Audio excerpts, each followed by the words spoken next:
Hello everyone, Arun Venugopal of WNYC here. It's my pleasure to introduce the Center for Traditional Music and Dances series, Beat of the Boroughs, NYC Online. This online series features over 50 of New York's leading traditional instrumentalists, dancers, singers, poets, and more. From Mongolia to Haiti, Colombia to the Gambia, among many others, they remind us how the strength of our country lies in its embrace of diversity and immigration. We want to celebrate these remarkable members of the New York community in these challenging times. So please enjoy these 50 programs, share them with your friends, and spread the word. Enjoy the show.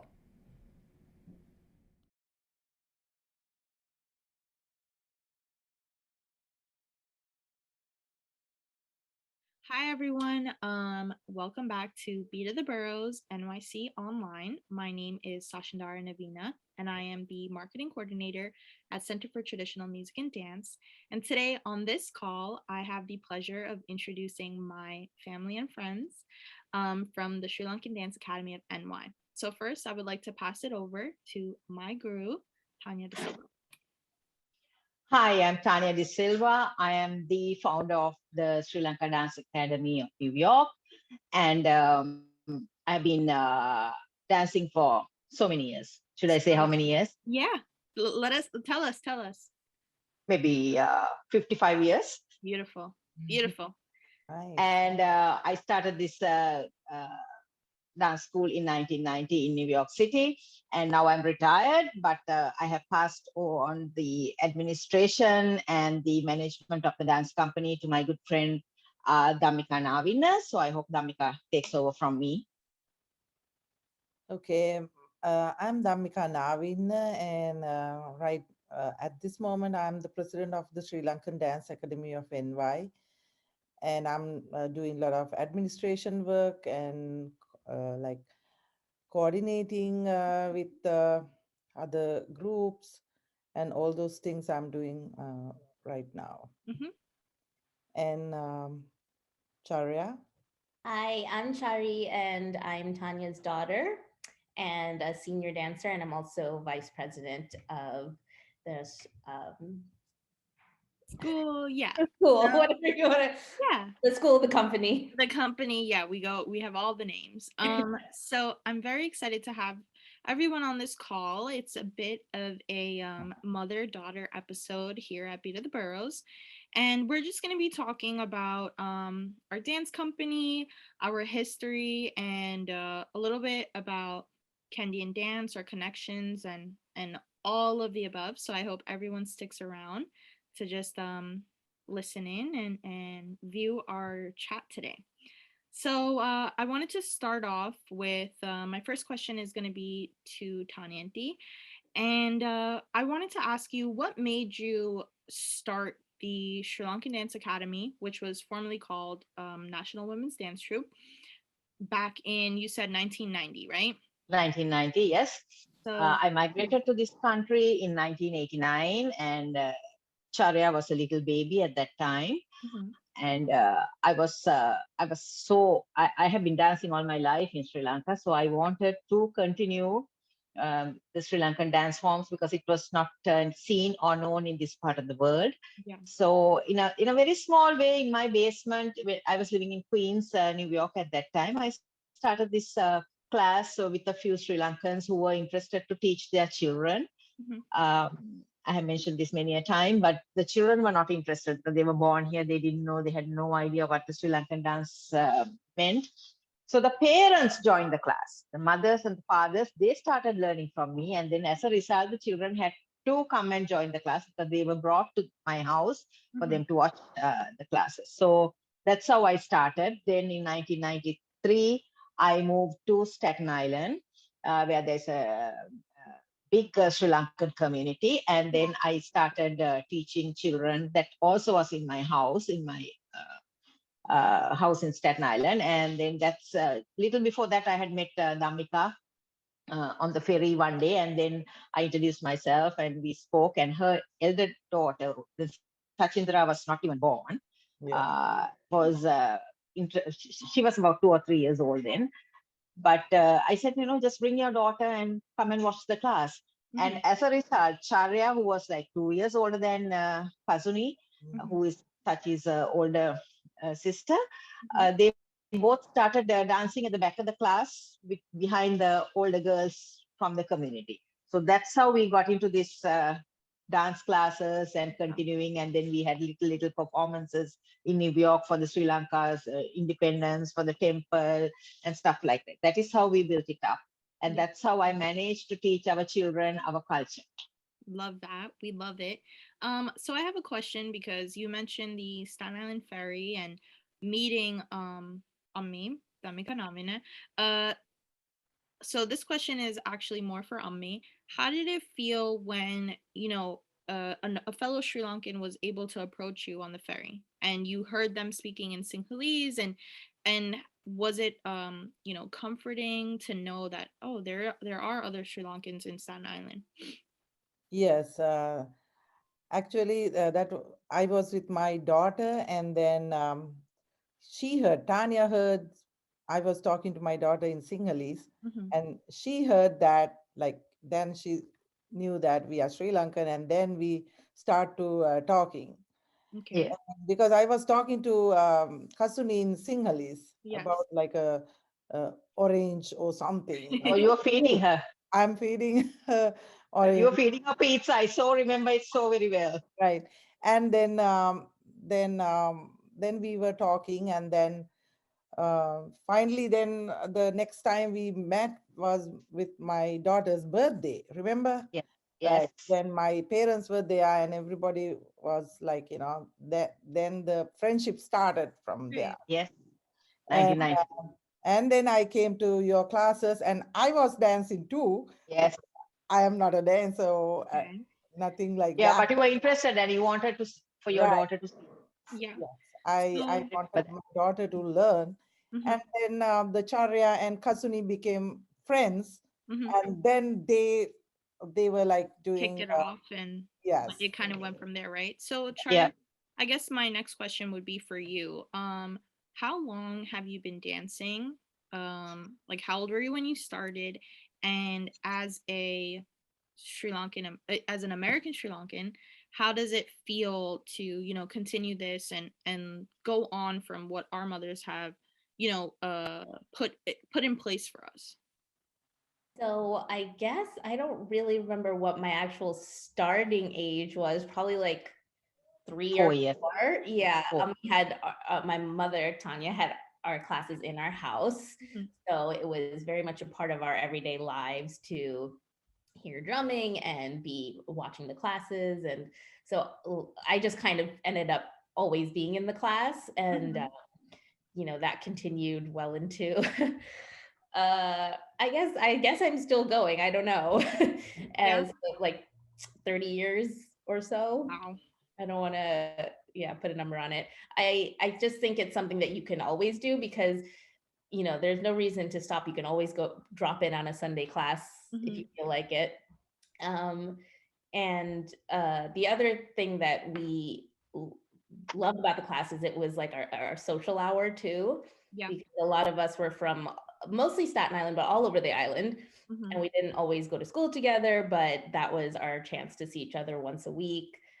And, so it was fun in that sense too. I definitely agree with you. I feel like I both for elementary school and middle school we didn't have a big number of Sri Lankans in school with us. So when I would finally meet up with them on Sundays, it's like, all right, we're chatting away. And I remember plenty of times getting yelled at by Tanya and Dee because I'm talking with my friends and we're just in the back like, so we would always get in trouble for these things. But I agree with you, Charya, 100% that it was finally our time to like see other Sri Lankan students, other Sri Lankan friends, and have this connection through dance.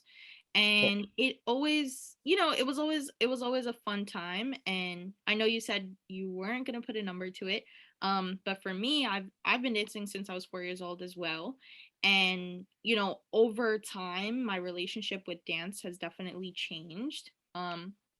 Sometimes when you're younger you don't understand the value of being tied to your culture and your cultural identity and the importance behind that. And I'm so grateful that both Tanya and Ammi were able to instill that in me, continue going, because I'm sure, Charya, you can attest that like there have been plenty of times where we want to quit, or Yeah. every Sunday is just too many Sundays in a row. So feel free on me or Tanya to jump in here, that Oh, the importance of, you know, pushing your children to go on.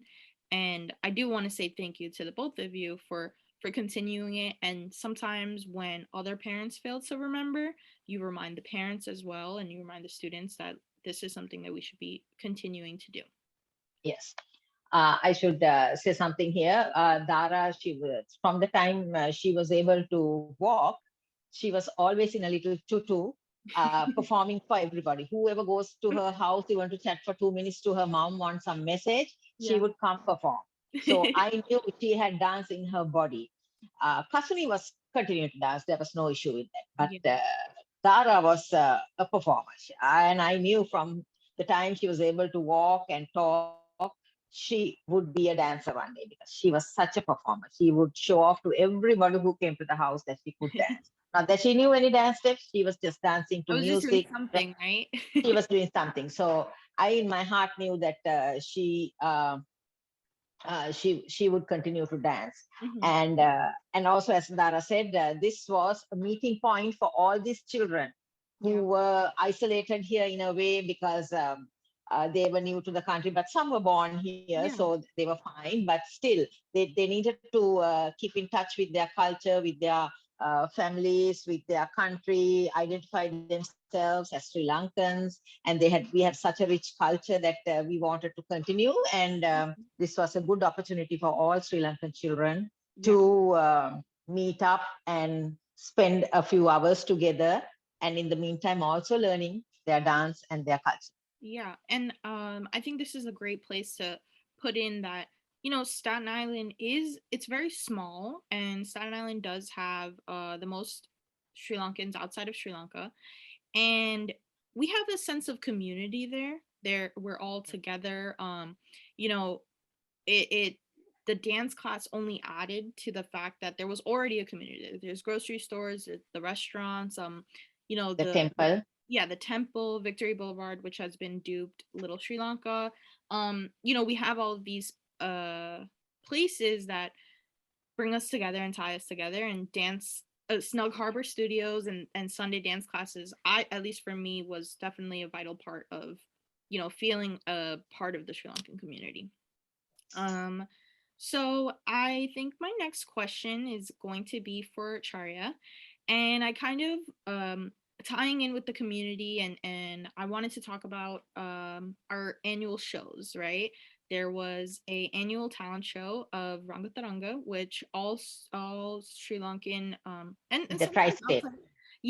Sometimes outside of Sri Lankans as well, right? They were able to join in for a talent show called Rangataranga. So Charya, would you, and I'll definitely chime in here, would you like to talk a little bit about maybe your favorite showcase or something in Rangataranga, or even just being a part of it, Yeah, I don't know if I can remember one specifically, because there were so many from, I think the ones I remember the most are of when we were really little, and we would do Kalagedi, which was, it was like a folk dance depicting how women in the villages would bring their clay pots to the river to get water and bathe themselves. And that was one of my favorites as a child. And I think every year we kind of looked forward. That was, especially in the beginning, the first few years, we really looked forward to it because it was sort of like our recital. And it was also a chance to see pretty much every Sri Lankan kid or someone our age that lived near there, because it was the whole community gathered for that. And then you really saw how many of us there really was. I think like Rangataranga for me, it was always like, I thought it was so cool that we were at the College of Staten Island. They had like huge, at least in my eyes, they were huge, like makeup studio, like the changing rooms and the big lights, and it added to the feel of being a performer and professional, like a professional performer. Yeah, it made you feel like, you know, this like bigger bigger sense of a performance, and you are in front of all these people that know you, your name gets introduced, and it was a very big deal. And this kind of like leads me into the fact that like now like me and Charya have had experiences performing for even bigger audiences of such a mixed population. And we've got to travel across the United States for national folk festivals. And so I kind of wanted, this next question is both for Ami and Charya, where can we talk a little bit about the folk festivals as well as our productions of Nuta Harambasara? So either Charya or Ami, whoever would like to answer. Charya, just to make sure you are. Sorry, I was muted. Yeah, because my daughter was screaming. But so I think I did all the festivals, or at least like the majority of them. So that was really fun for me because I had up until that point only done like local performances, and this was the first time I got to travel, which is something I know my mother got to do when she was younger. Travel with the dance troupe, which was really fun, and you become closer as a company because you spend so much time together. And then we got to go to places like Montana, Maine, Virginia, Massachusetts. I think. So yeah, some places that don't have the large Sri Lankan community that we're used to. So we got to, in one sense, perform for people who had never seen our type of dance before, and also perform for some Sri Lankans who were living in these places who it had been so long since they had seen Kandyan dance live because they're so far from a community like ours. And it makes you think like I guess like it's so normal for us to see other Sri Lankans and normal for us to see dance that it makes you think, oh, in Montana, like this is there's such limited access, right? Especially if you don't have a computer or a phone and you're not logging on to see it on social media, you know, a live showcase is very hard. So that kind of like brings me to think about our performances, because the company went from, you know, performing in Rangataranga, which we still do, have had they been up and running during, you know, the pandemic and stuff. But you know, it kind of makes me want to ask Ami, can you talk a little bit about your experiences as far as coordinating Nrita Harambasara, and then I would like to chime in a little bit about our Pahimpat as well. Okay. When I administered the dance company, so in 2013, I think Dilhan came and took over the choreography, teaching, choreography and teaching, and then we did the first Nuta Harambasara. It was our first Pahimpat Mangalya. It was on 2014. 2014, right? And for those of you who don't know, the Pahimpat Mangalya is similar to a stepping up ceremony for a Kandyan dancer, and we have a ceremony where the headdress is placed onto our heads.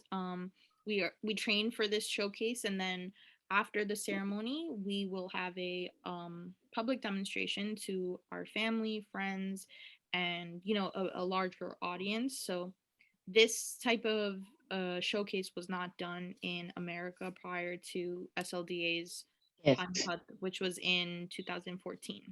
Yes. Yes. So like what aside from the Pahimpat, what made SLDA decide to kind of carry their own and produce their own recitals and have this own showcase? And I guess Ami, you're gonna be the one who's able to answer that question. I think that our at that time our senior dancers were ready for that kind of for the Pahimpat, right? Pahimpat. And Guru Dilhan, and he also said that no, I think that they are ready, but we need like 1 year practice and preparation and all those things, and then we will be able to showcase our children's talents. Yeah. So then it was like that year was very busy with the dancing and preparing every documentation and the booking for the plays, and everything is like very tough for me. Yeah. But I did it. You realize, I don't think we until the Pine Pot and other Nutta Haramba shows, we didn't realize how much back work goes into being a dancer, goes into these huge performances. Yeah. And I know I'm like so grateful that me and we have like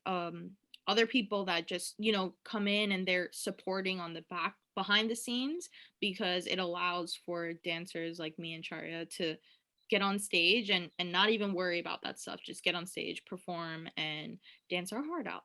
So at that time, actually, at that time, a couple of years, Tanya was not here, and I was like calling her every day, kind of like, asking some, information, dance related questions. Yeah, questions and all that. But and then I think you came back before the Pahimpat. Yeah, I came to here. Yeah, I did come in 2014. And then we were together, and then I was working with Dilhan lot, and then we were like kind of we did like good, I think. yeah, right, no, Tanya? definitely. I mean, at that time we were very busy, and we were actually, I'm very busy with my daughter's wedding also, but few weeks later. Yeah, few weeks later. But everybody is asking why you did this, like, when you have a wedding next month, why did you start this to do this? But we did it very nicely. I'm so proud that Nutta Harambasara first one went so well. And I was kind of proud about it. Like, yeah, as we should be, all of us, right? It was the first time that we were able to put together a showcase. Like, it was done by SLDA for SLDA. We did all the behind the scenes. We were able to get on stage and performed beautifully. Like, I am very proud of it, and I'm proud that, you know, since then we've been able to put together other productions as well. And I want, sorry, I want to say about the first thing I saw is that in 2001 Tanya was a teacher for the company, and then she did a Guru Puja. Remember, Tanya? Yes, for my teacher. And that was a huge performance for 30-something dancers. Yes. And my teacher... Was it in New York or? Yeah, it was in Staten Island. College of Staten Island. Yeah, we did it. Yes, college, CSI. I have to say, when you were talking about the background work, at that time, I had no one to help me to do the background paperwork. I did all that myself, because Dhammika was helping with the children, their costumes, and coordinating their travel. But the background work, I had to do it myself, because we didn't have any persons who were able to help. So like booking the place, coordinating the dancers. I had dancers coming from California, Washington, D.C. And Sri Lanka.